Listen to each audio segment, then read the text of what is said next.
Considerando tudo. Você fez uma regressão dessas duas variáveis e traçou o ponto. Exato, eu quero prever um número exato, né? Como se fosse o algoritmo do Evandro lá de regressão, que quer saber o preço do imóvel, né? Eu quero saber número de carros, volume de trânsito. Se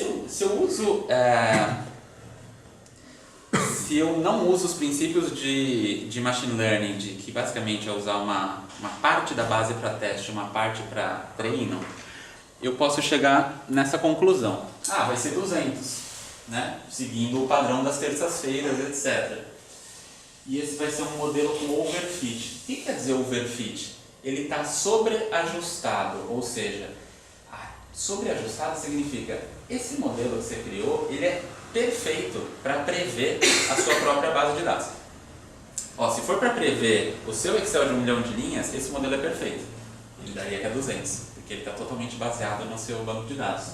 Só que, de verdade, se você roda um algoritmo de regressão em machine learning aqui, você vai ver que é 150 com um modelo sem overfit. E daí tem uma grande questão que é os exemplos de fail, né, de falha em modelos de machine learning. Aqui, por exemplo, esse é um clássico do Google tentando prever quando vai ter gripe ou não. Eles são falhas por causa de overfit, porque os modelos eles eram sobreajustados totalmente ao seu próprio banco de dados. Eles começaram a usar as variáveis que eles achavam que eram mais preditivas, imagina, dentro daquele 1 milhão de linhas, sem prever. É como se o Google chutasse aqui esse 200 e daí não teve gripe, não teve search por gripe, né? Basicamente é isso. Então, eu não vou entrar no detalhe, depois tem um vídeo que explica muito bem esse lance do Google Flu, que saiu do ar. Ó que louco, né? O Google começou a iniciativa, fez sucesso, começou a errar e saiu do ar. E daí tem uma discussão sobre isso. Mas por quê? Porque em geral não se usa, ou se usou de forma errada, as variáveis erradas ou a lógica de teste de treino errado, no seguinte sentido: se eu usar o trânsito na Vila Madalena, meu 1 milhão de linhas lá para Inside, eu vou ter um sobreajuste, eu vou estar perfeito em relação à minha base de dados. O que significa? De forma pragmática, é uma convenção, tá? Não é uma regra, mas o que se convencionou é que você vai pegar X%, aqui tem gente que faz 70, 30, 80, 20, 90, 10, é tudo convenção, tá? Você vai pegar 80% do seu banco de dados e rodar o seu algoritmo de regressão, de cluster, seja lá do que você quer descobrir, em cima desses 80%. Você fala, porra, Diego, mas eu tenho 1 milhão de linhas, eu vou jogar fora 200 mil linhas, eu estou jogando corpos de análise, estou jogando linhas fora, né? Parece um absurdo assim que a gente trabalha com dados, porque o dado é valioso. Porém, esse é um mecanismo que faz com que caia o risco de você ter um overfit, de você concluir errado. Por quê? Porque essas outras 200 mil linhas você vai usar como uma base de teste. Lembra que eu falei que a gente tem que se adaptar ao dado novo? Aprendizado aí, se adaptar ao dado novo? Quando você pega lá no Watson, no Azure, etc., ele fala assim, split 80-20. O que ele vai fazer? Pegar aleatoriamente 80% e falar que é treino. E o que é teste? Teste é uma simulação do que seria o dado novo. Então pensa que você tem uma base estática, você tem um banco de dados com 1000 linhas, com 1 milhão de linhas, não tem problema. Ele não está em streaming, ele não está em tempo real, ele não está capturando dados novos, mas ele está criando a sua predição fingindo que esses dados aqui são dados novos, tá? Então pega 1 milhão de linhas lá do Pedro, eu quero saber se o ativador vai responder ou não, essa é a minha questão. Porque se esse cara vai responder, eu vou pagar menos por ele, porque ele está motivado, etc. Se o cara, esse cara está menos motivado para responder, eu tenho que pagar R$30 a resposta. Tá. 80%, 800 mil linhas vão servir como treino e eu vou usar 200 mil linhas para... ativador novo chegando. Qual que é o score desse cara? 90% de probabilidade de responder. Ativador novo chegando. Ele simula o que é o dado novo. E é um mecanismo até o momento que existe para a gente reduzir a chance de overfit. Então, porque quando esse modelo você for colocar de forma automatizada lá no seu app, no seu site, etc., você vai plugar uma API da Microsoft, do Watson, etc., para já dar a decisão, qual que é o preço que eu dou para cada ativador de acordo com o score dele. É isso. Quero pagar R$5 para você e R$1 para você. Eu já treinei ele simulando dados novos, ou seja, eu reduzo o risco de dar problema.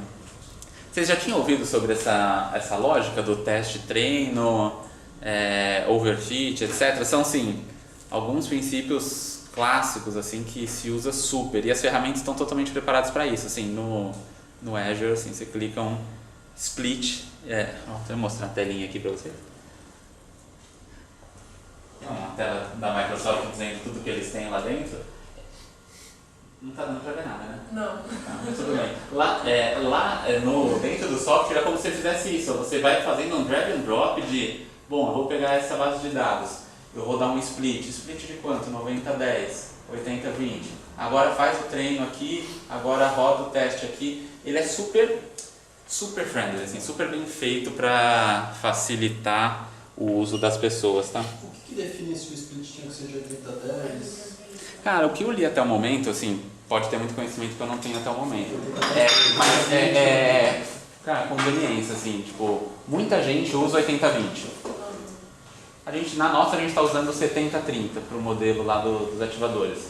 E vai testar, só que a gente vai testar com 80-10 e com 90, entendeu? Como não tem um cânone, uma regra, etc., a gente está testando com 3 modelos diferentes. Mas 70, 80... Assim, falando 70-30, então o meu risco é menor, ou não tem. 90-10... Ó, eu Porque faria algumas ressalvas em relação eu- ao tamanho da base, né? Você está testando com 1 milhão de linhas é uma coisa, dependendo da distribuição. Por exemplo, a gente tem uma distribuição de muita gente que não responde e pouca gente que responde. É aleatório o que ele vai pegar, mas o tamanho dessa base pode ajudar você a refletir sobre esse... Pô, eu vou ter quantos casos de teste, né? Esse dado novo ele é simulado de quanto? Então, mas assim, do que eu já li, não sei se você já leu coisa diferente, Adal, assim, é muito por convenção, tá? De cabeça, chute, top of mind, para mim é 80-20. Mas no modelo que a gente está rodando na Inside, a gente começou com 70-30. Aliás, o Pedro teve uma reunião com o Evandro hoje, todos atualizados sobre isso, mas eles iam fazer 80-20, 90-10 também. Para garantir, provavelmente a diferença vai ser muito baixa, tá? Em relação a isso.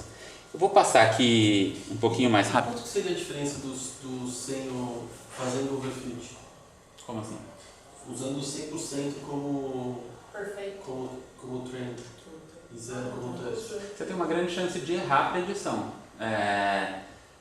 E assim, por exemplo, tem alguns detalhes que depois no livro Data Science para Negócios dá para vocês aprofundarem um pouco mais. Tem uma que chama matriz de confusão, chama matriz de confusão mesmo.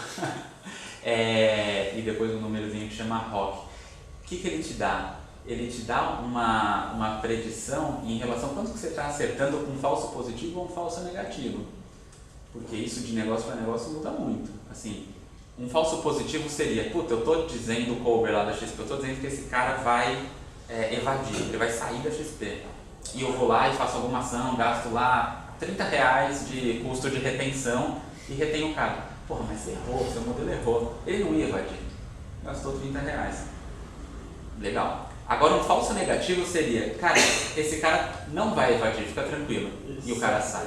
E era uma margem de contribuição de R$1.500. Daí, nesse caso específico é um grande problema, mas não é que o falso positivo e o falso negativo tenham um certo ou um errado, é muito dependente do contexto. Um carro não pode, né, autônomo não pode, né, a questão do falso positivo ou negativo é muito óbvia, porque é a vida de uma pessoa. Um cliente sair, não necessariamente, dependendo do custo que está por trás desse problema. Então, por exemplo, essa matriz ela vai te dar uma questão de, tá bom, foi o primeiro modelo que o Pedro me mostrou, foi isso. Pô, Diego, a gente está acertando aqui 80% dos casos. Fala, abre a matriz aí, tá. Você está acertando pra cacete que o cara não vai responder. Mas, cara, muita gente não responde, que a maioria das pessoas não vai responder, eu já sei, eu não me interesso por esse cara, eu me interesso por cara, eu quero que você acerte o cara que vai responder. E daí o acerto era muito menor. Então, tem uma reflexão ali sobre o seu problema, assim, sobre o seu problema e como você vai acioná-lo. E qual que é o problema da gente errar? Qual que é o problema de um falso positivo? Qual que é o problema de um falso negativo? Como a gente lida com eles? E daí eu acho que você vai criando aprendizado sobre isso, sabe? Ao longo do tempo. E o plano de errar vai estar muito naquele que é quadrado, que você vai aceitar ou não, dizer que está acertando bastante, ou tá... É isso. Não entendi. Por exemplo, o carro atropelar alguém é uma coisa que não pode ser aceita como uma margem de erro aceitável. Então isso daí tem que estar numa margem muito pequena. Exato. Nessa matriz você seta um threshold. Você fala, olha... Tipo, predição de 80% para vai participar ou não vai participar? Pra mim tá ótimo. Mas 99,9, cara, passou uma sacola na sua frente, você não sabe se é uma sacola ou se é um bebê? Para. E daí os carros autônomos vão começar a parar com qualquer tartaruga que passa na... Tartaruga tá perigoso, mas qualquer, sei lá o que passa na frente. E tudo bem. E depois vão começar a encher menos o saco da pessoa que tá dentro. Falou, porra, tá parando por causa de tudo. Falou, porque encher o seu saco versus matar alguém, adulto, ou um cachorro, problemão também. Então é isso. Então dá pra gente ter análises mais específicas. Porque, por exemplo, aqui é um exemplo que eu ia dar pra pessoa que trabalha com conteúdo, mas como ela não veio, depois eu mando pra vocês por e-mail, mas é um ponto específico só sobre produção de posts e tal. Normalmente você olha esse tipo de coisa, ajuste, a gente vai chamar o quanto que eu estou acertando, tá? Eu previ que o cara vai sair em 2 meses, passou 2 meses, esse cara saiu. Das 100 pessoas que eu previ que ia sair, 80 não saíram. Daí você vai fazendo o seu nível de ajuste, é como se chama, tá? Então, por exemplo, uma matriz que está lá no livro de Data Science para negócio é isso aqui, ó. Nível de complexidade, quantas variáveis, quantos features, qual que é a complexidade que você está colocando no seu modelo para tentar prever algo versus o nível de ajuste. Porque não necessariamente é linear, né? Quanto mais variáveis eu coloco, mais ele vai prevendo bem. E também ele não diferentes técnicas ao longo do tempo vão ter diferentes ganhos. Essa é exatamente a imagem que está no livro. No exemplo dele, ele está dando que para eu prever, eu tenho 2 formas de prever aqui se o cara vai responder ou não. Isso realmente. Margem de decisão, que é uma técnica, e uma regressão logística, que é outra técnica.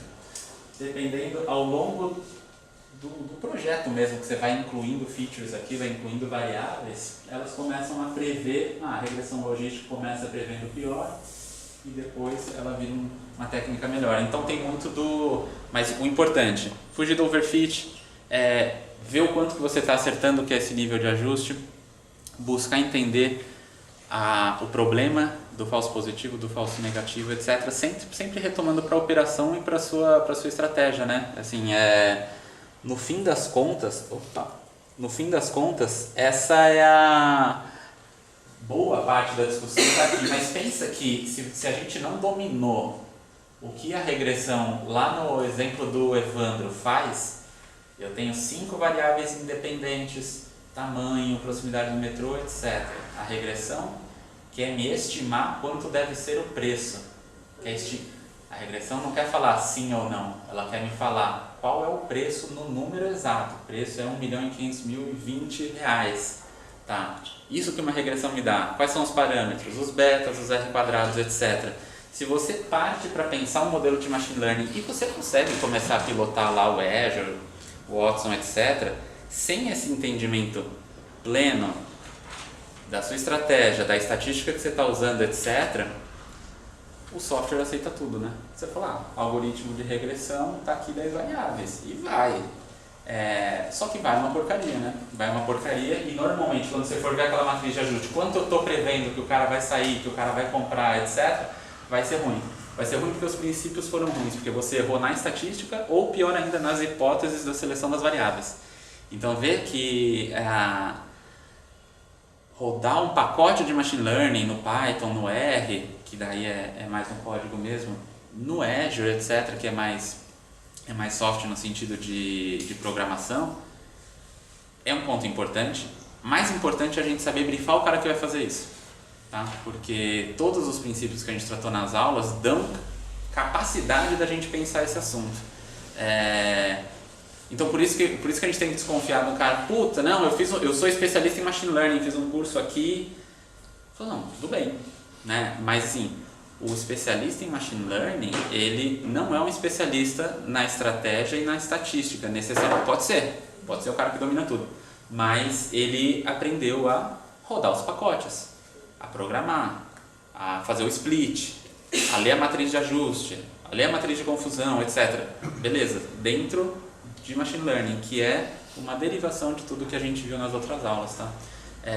Quando a gente parte para um tema, eu vou só pincelar para a gente não se perder aqui. Quando a gente parte para um tema chamado Deep Learning, assim, hiper pincelada, tá, pessoal? Vou passar um vídeo depois para vocês que explica o nível de complexidade disso e como provavelmente não vai estar no nosso dia a dia, mas é legal a gente saber que existe. Sabe quando você entra no site, próprio Microsoft, acho que eu tirei do site deles isso? Pô, reconhecimento espacial, 90% de chance de ser uma mulher, de ser morena, de usar óculos, de estar sorrindo, etc. Os desafios de Deep Learning, que é uma sub-área de Machine Learning, eles estão muito relacionados a estímulos que são visuais, auditivos, etc. E não necessariamente a base de dados, porque tudo que eu estou falando aqui, você fala, bom, legal, o que eu enxergo de um database no Excel, o Diego está tratando ali de Machine Learning com um jeitão diferente, mais tecnológico, mais contemporâneo. É totalmente diferente de você criar uma base de dados de imagens de raio-x. Totalmente diferente. De áudio de pessoas conversando, de imagens das ruas para o carro não bater.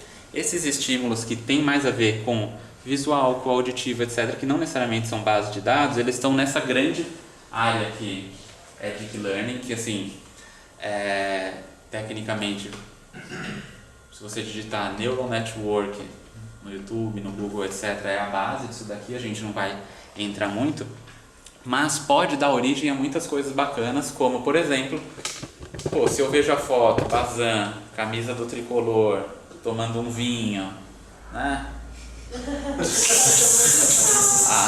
Não, eu tô falando de uma pessoa de classe A versus o estereótipo, versus um cara com a camisa do Corinthians, tomando uma cerveja, etc.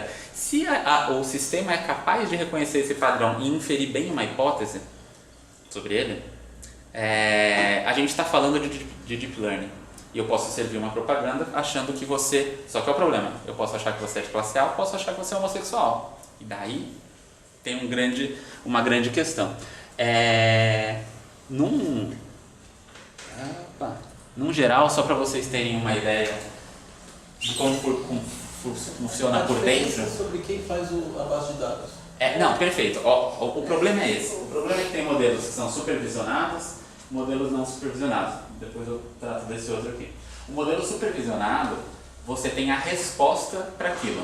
Então pensa assim, estou trabalhando com 1 milhão de dados, eu sei quem é 0 e quem é 1. Quem respondeu a pesquisa que eu mandei e quem não respondeu. Então, esse 0 ou 1 é a resposta que o modelo quer. Então, 20 características respondeu ou não. 20 características respondeu ou não. Esse respondeu ou não, a gente está tratando de um modelo supervisionado, que está fazendo a resposta em Machine Learning.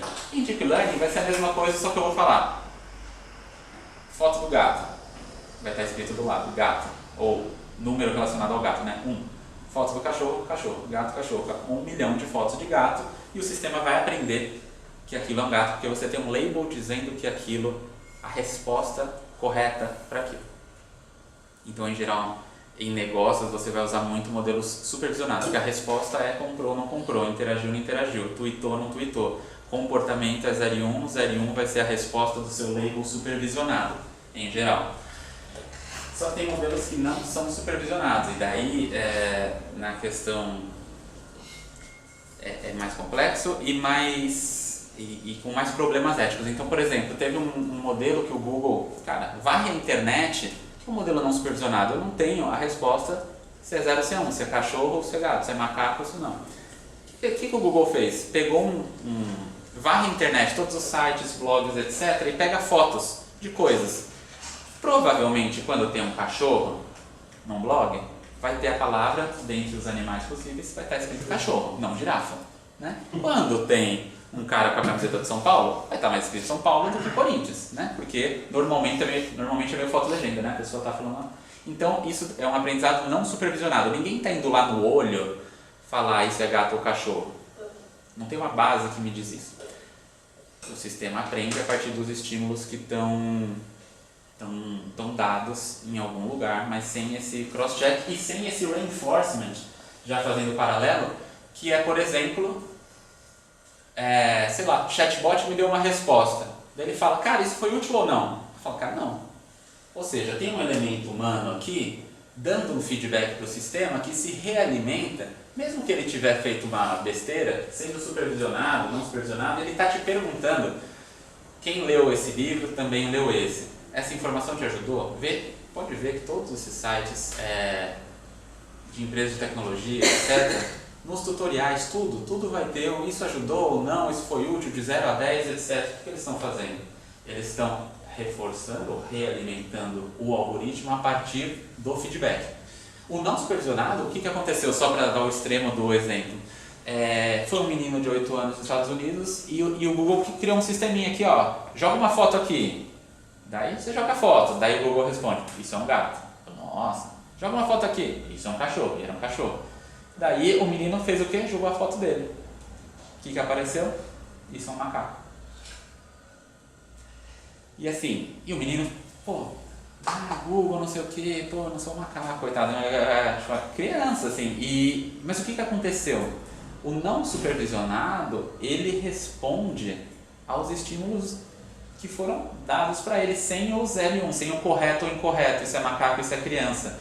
Provavelmente tem muitos blogs, sites, etc., que estão usando fotos de pessoas negras e chamando de macaco.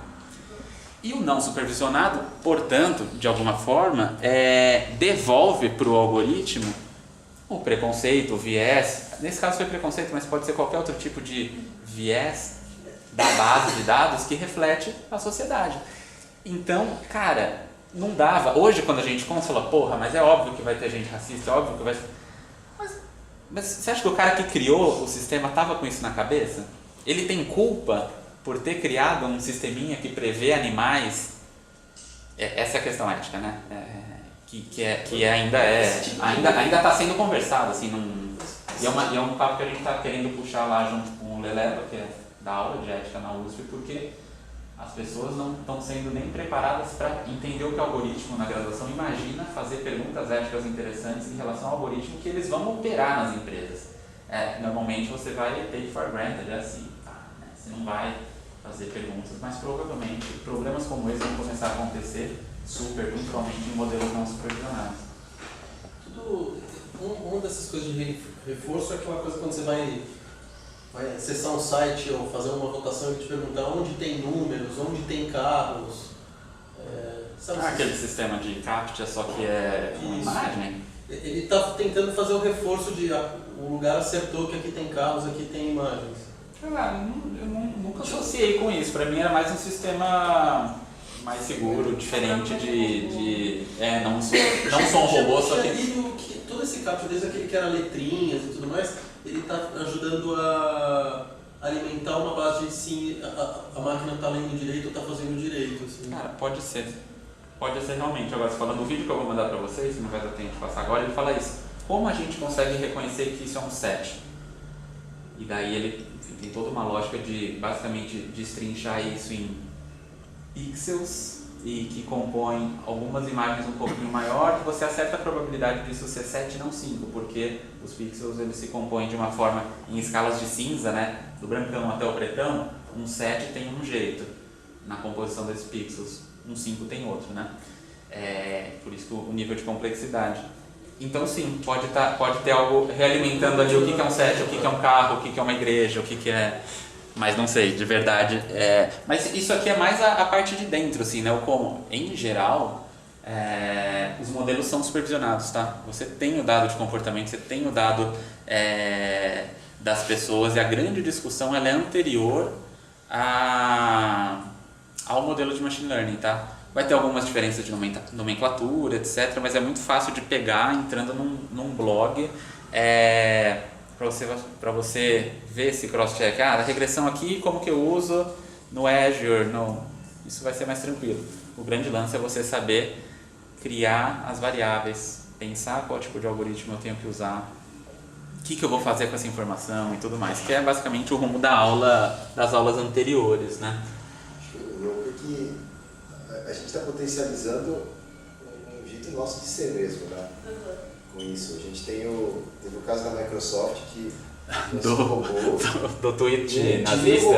racista. É, o racista, exatamente. Porque ela perdeu com os Porque tweets e tal, é não supervisionado total, cara. Eu acho que é um paralelo o que era a conversa sem internet e depois o WhatsApp. Uma aceleração gigante. A gente coloca uma máquina dessa, aprendendo o que a gente faz, começa a levar os extremos que nós somos, né? Sim. Racistas, E também tem uma discussão que, assim, se eu sei que existe um preconceito no mundo, se eu sei que existe um viés no mundo, assim, então, negros vão ter menos crédito, mesmo que não tenha um feature, não tenha uma característica, uma variável no meu modelo que fale sobre cor da pele. Eu tenho 10 variáveis que eu consigo prever que, cara, 95% das pessoas com essas características no Brasil serão negras. Tá? E é uma discussão ética mesmo, não tem uma resposta, mas o meu modelo de machine learning, se eu deixá-lo como ele está, ele vai refletir um viés do mundo. E tudo bem. Agora, a pergunta é papel do meu modelo estatístico, da minha empresa, com a cultura dela, com o jeito de ser dela, etc., querer corrigir o viés do mundo? É meu job esse? Porque se o viés do mundo está lá e eu estou querendo atingir meu objetivo de negócio e setei sem consciência do preconceito, né? Do tipo, cara, não tem variável de cor da pele lá, eu estou tacando pau, eu sim estou reforçando todo o viés. Tá? Tem empresas que vão querer colocar como característica delas, eu quero apertar as engrenagens ali para reduzir esse viés. Porque eu me proponho a ser uma marca, mesmo que isso não vire propaganda, etc., mas com uma postura que não concorda com esse viés do mundo, então eu vou fazer a engrenagem para melhorar. Agora, é obrigação das empresas fazerem isso, então é uma discussão super legal. Só que não está rolando quase em lugar nenhum, basicamente é isso, né? Também tem outra coisa que E uma coisa vem de shampoo, outra coisa dá crédito, né? Também tem fenômenos e temas de empresas que têm atuações mais críticas, né, do que outras. Para mim também, além dessa coisa do mais críticos que outra, também de certa forma, a forma que está sendo pensado, boa parte das coisas que são machine learning, é sobre manter o que está dando certo, né? Sim. Porque uma das críticas que eu tenho com, por exemplo, o Media Mix Modeling era isso, tipo, cara, o Media Mix Modeling olha todo o passado. Se eu não fizer algo forçosamente que o Media Mix Modeling não está me indicando, eu nunca vou saber se isso continua certo, continua errado ou não. Só vou saber daquilo que ele está propondo que é interessante, o que funciona. Tipo, se surgir mídia escrever na Lua, se eu não fizer escrever na Lua, o Media Mix Modeling nunca vai me colocar escrever na Lua. Você nunca vai fazer. Então, em geral, o modeling, o machine learning, etc., são grandes modelos de redução de incerteza, né? E redução de incerteza é algo muito importante, mas se ela está casada com algumas políticas de puta, eu tenho X% de budget para projetos mais de inovação ou para mídias mais diferentes, só que eu vou investir na mídia à luz dela ser analisável pelo modeling no futuro, então eu vou planejar variância, eu vou ter não vou fazer tudo em uma semana só, entendeu? Daí você está dialogando com o modeling, que é um método que você usa para gestão, tendo certa liberdade de inovar, mas essa inovação também vai ser analisada por esse método, né? E daí é meio que o mundo ideal. Mas se você se focar só nisso, você nunca sai daquela mídia que dá certo. E ela vai parar de dar certo ao longo do tempo, porque satura, né? Então Ela explica o quanto ela se torna uma amarra, né? O quanto você tem que usar isso para... Está muito dentro da cultura, que é um lance que o Léo tratou muito, o Léo da Ambev, né? Tipo, se a gente ficar só dentro da máquina que dá certo, etc., e replicar isso para fechar as portas para inovação, beleza. O que várias empresas hoje estão tendo que lidar é modelos de monetização em relação aos dados. McLaren, Matin. Tudo que deu certo até o momento. Não, cara, não vou mais vender conexão, eu tenho que vender inteligência em relação aos dados. Tem que pensar de forma metodológica, mas abrindo espaço para novidade, para inovação. Pessoal, são 8h40, eu vou abrir aqui porque eu acho que é a parte principal da aula. Para quem se interessa por esse tema, o livro Data Science para Negócio tem muita coisa.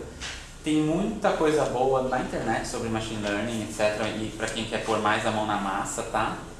Eu combinei com a Shirley que quando ela chegasse ia parar de falar de machine learning, combinamos mesmo. A segunda parte da aula ela chega.